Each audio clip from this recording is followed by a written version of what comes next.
Budget na ito maayos, malinis at corruption-free.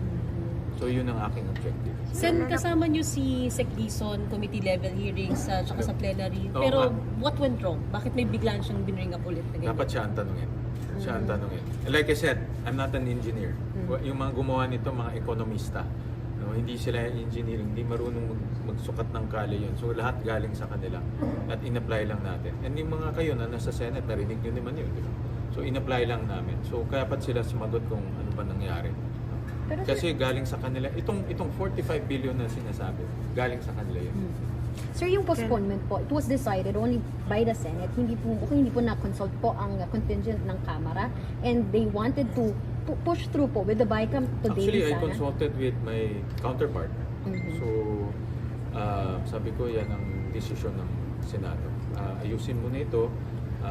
Ako, commitment ko, siyempre being the chairman, ayusin ko muna yung mga details para makuusad tayo dito. Masosolve to. We'll find a solution. Pero hindi But nasa DPWH yung magiging action.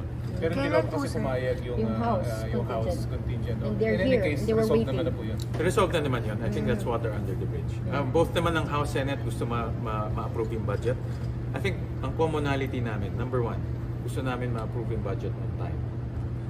At least before end of the year. Number two, gusto natin maayos, malinis na budget. Number three, gusto natin corruption-free na budget. So yun naman, common natin yun. So of course, sa details, may pagkakaiba, but that's the nature of BICAM. Kaya tayo magba-BICAM dahil may disagreeing provisions. So sir, ano na pong gagawin ng BICAM today na instead of pushing through or tackling other agencies, mag-meeting ba with the DPWH? Ako, I'm talking to Secretary Vince. Kami internally also, we're reviewing our numbers. Hindi naman sa walang ginagawa. But we're also reviewing our numbers. Ano sir ang timeline Kailan, niyo po sir? ngayon?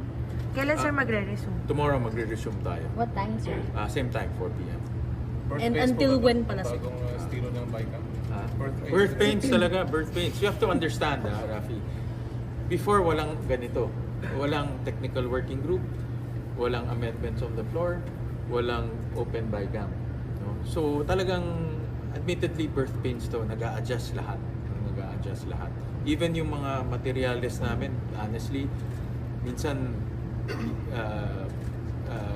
hindi namin alam kung tama ito dahil walang precedent eh. Walang precedent eh. So nagkakamali rin yung staff dun sa mga materials kasi walang pattern. But definitely next year will be much smoother. In fact, sabi ko nga sa COMSEC namin na dapat mag-start tayo 2 months before. Pag-submit sa amin ng NEP, kinabukasan start na tayo kagad ng budget briefing kasi pag-submit sa amin ng NEP, after 2 months pa kami